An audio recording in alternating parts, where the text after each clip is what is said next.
pasó el Día del Maestro. No sé particularmente qué día es el que se está estrenando este podcast, pero felicidades a los maestros. Y a Adriana Maestra, Adriana Barraza, para empezar, felicidades a Adriana Barraza, donde además en esta película, El último vagón, que pueden encontrar en Netflix, ella interpreta a una maestra. Me gustaría que en tus palabras nos contaras un poquito de qué trata la historia y cómo surge también esta idea tan peculiar de tu película. Sí, bueno, El último vagón es la adaptación de un libro, una novela escrita por Ángeles Doñate, una autora española. Y cuando básicamente me invitan a dirigir esta película, leo el libro, ya había un tratamiento del guión, y digo, no, bueno, claro, esto lo tengo que hacer, ¿no? Porque ese tipo de cosas que me gusta contar. Y ese tipo de cosas que me gusta contar porque finalmente es una historia que habla de encuentros, habla de amistad, habla de solidaridad y sobre todo de inspiración. Y básicamente es la historia del encuentro entre un niño, Ical, que es hijo de una familia de obreros ferroviarios que viajan por todo el país arreglando trenes y vías y demás, y que al llegar a un pueblo conoce a varios chicos, pero a una maestra, ¿no? Una maestra Georgina, que finalmente es quien le cambiará en ese momento la visión que tiene del mundo, comenzando por enseñarlo a leer. Y bueno, mi madre es maestra de primaria, entonces, pues, ¿qué te puedo decir, no? Ahí fue una conexión total personal, de decir, necesito hacer esta película. Y nada, creo que el resultado está en pantalla y que seguramente habrá muchos y muchas que recuerden a ese maestro o maestra que les cambió la vida. Y creo que se eleva al cuadrado ese sentimiento, ahora que mencionabas que tu mamá es maestra, ¿no? Bueno, que fue maestra, porque de por sí se ve depositado ese cariño por la figura del maestro, sobre todo en esos primeros años en donde, pues, la verdad, son una autoridad que nos llevamos por años, ¿no? Lo que te enseña un maestro de repente se te queda grabado para toda la vida, y eso le sumas que tu mamá era maestra, pues es un cariño al cuadrado, ¿no? Que se ve muy plasmado en este personaje. Fíjate que ayer justamente hablé con ella, con mi madre, y entonces me decía, bueno, hace mucho que dejé de ejercer la carrera, pero nunca se me va a quitar lo maestra. Ajá. Y entonces le pregunté, ¿pero cuánto tiempo estuviste en el servicio? 40 años. Wow. Y entonces, obviamente te habla de una vocación, ¿no? De enseñar, de compartir el conocimiento. Y creo que en nuestro país de pronto se convierten en héroes anónimos, de los que pocas veces nos acordamos, y que por eso esta película vale la pena como, pues, dedicárselas tal cual, ¿no? Y que sea un homenaje para todos esos maestros y maestras que conocimos. ¿Tú te recuerdas de una maestra en particular que hayas tenido? Bueno, mi mamá, por supuesto.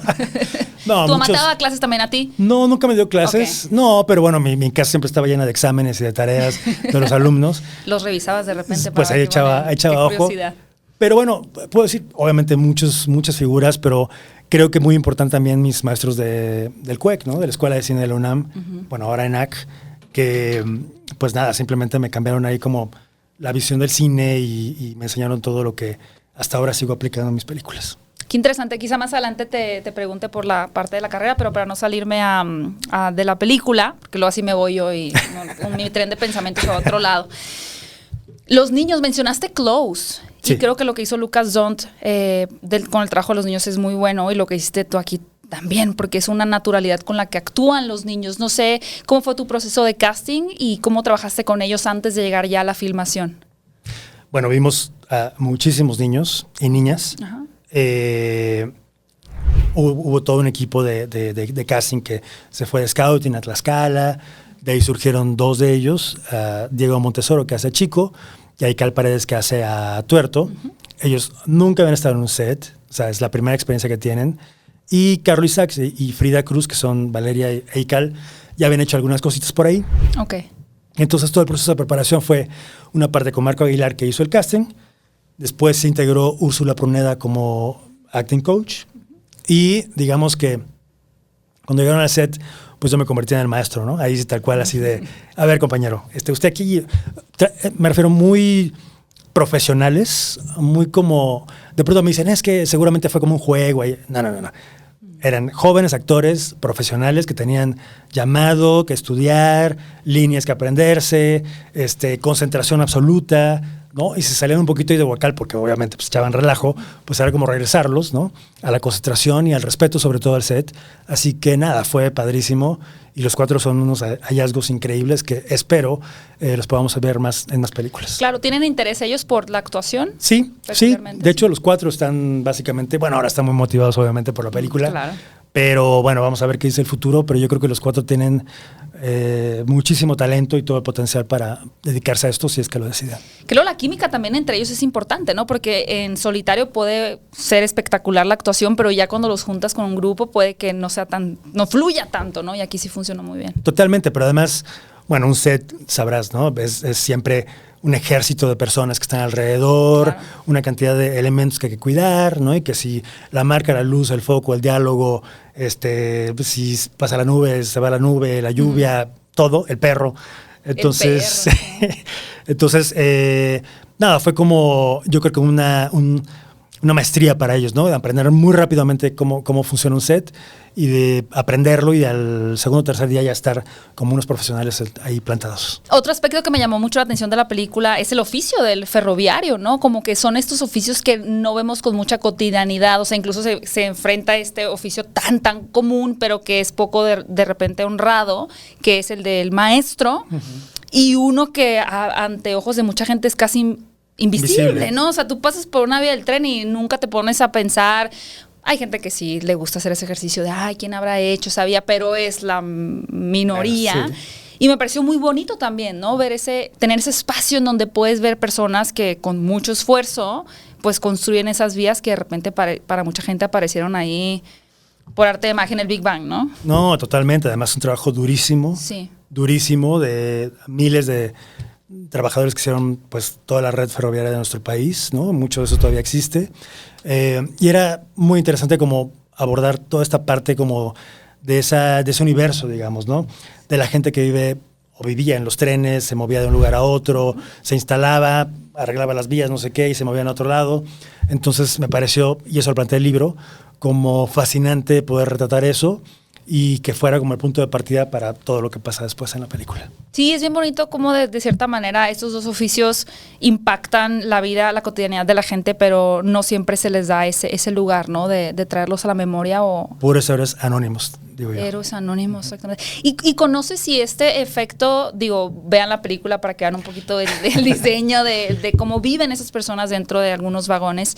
Me imagino que es algo que se replica de entrada en Latinoamérica, ¿no? Debe de ser un tanto común que existan esos espacios. Sí, no sé qué tanto actualmente, pero digamos, hubo mucha investigación para el diseño de producción de trenes me parece que era Chile o Argentina, okay, ¿no?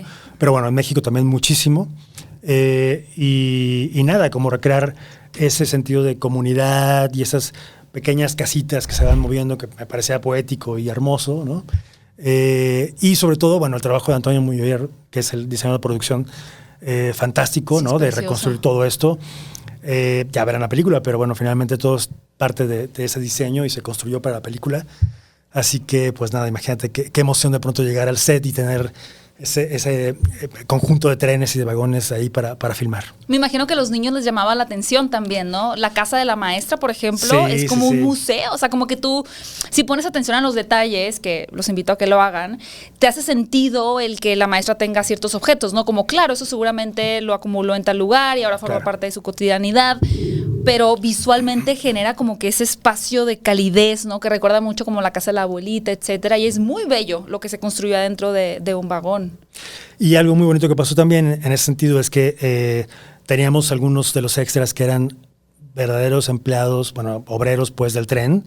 Recordemos que Tlaxcala es uno de los estados, bueno, el primero en el que hubo una estación de tren y que pues todavía funcionan las vías como, sobre todo para transporte, para cuestiones industriales, y varios de ellos, de los extras, son empleados, obreros reales, digamos. Okay. Y veían el espacio, veían el set y decían, es que esto lo viví yo y así era mi casa y así crecí y así fue la escuela, ¿no? Entonces, pues imagínate qué emoción de pronto que el cine te dé esa posibilidad de recrear esas realidades. Qué bonito. Y eso se buscó claramente a propósito, ¿no? Tener esas personas involucradas en la producción. Sí, porque bueno, cómo mueven los rieles, las vías, los durmientes, cómo se instalan, ¿no? Para que finalmente hubiera una realidad en todas las actividades, las acciones y demás.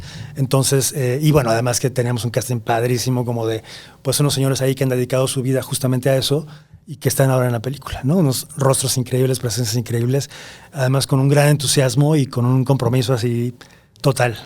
Oye, Ernesto, y digo, trabajaste con Adriana, trabajaste como literalmente en polos opuestos con una persona, una actriz mega experimentada y niños que pues acaban de acercarse a este arte, ¿no? Uh-huh. ¿Cómo te manejas tú también como director para poder ir de un punto de cómo hablarle a Adriana, dirigirla a un niño en un mismo momento? Pues tengo que decir que en ese sentido Adriana fue muy importante porque como buena maestra ayudaba mucho a poner orden. O sea, finalmente tenía como esta presencia, disciplina, siempre muy cordial todo, pero bueno, disciplina en el vagón, en el salón, tal cual. Y era como, para mí, tratar a todos como por igual, ¿no? Todos profesionales y todos como, ok, hay que sacar esto, vamos a una toma más, vamos a cambiar esto, tal. Y creo que en esa medida todos los chicos, incluso no solamente los protagonistas, sino el resto de los niños que estaban en el salón, entendían que, bueno, había una dinámica de trabajo, estábamos trabajando todos, ¿no? Y Adriana me ayudó mucho con eso. Okay. Tal cual. Le hacían caso, me imagino, sí, ¿no? Sí, obvio. Escucha este podcast en todas las plataformas de podcast. Aquí te dejo con un par de pláticas más para disfrutar y no olvides suscribirte y activar la campanita de notificaciones para formar parte de esta comunidad cinéfila.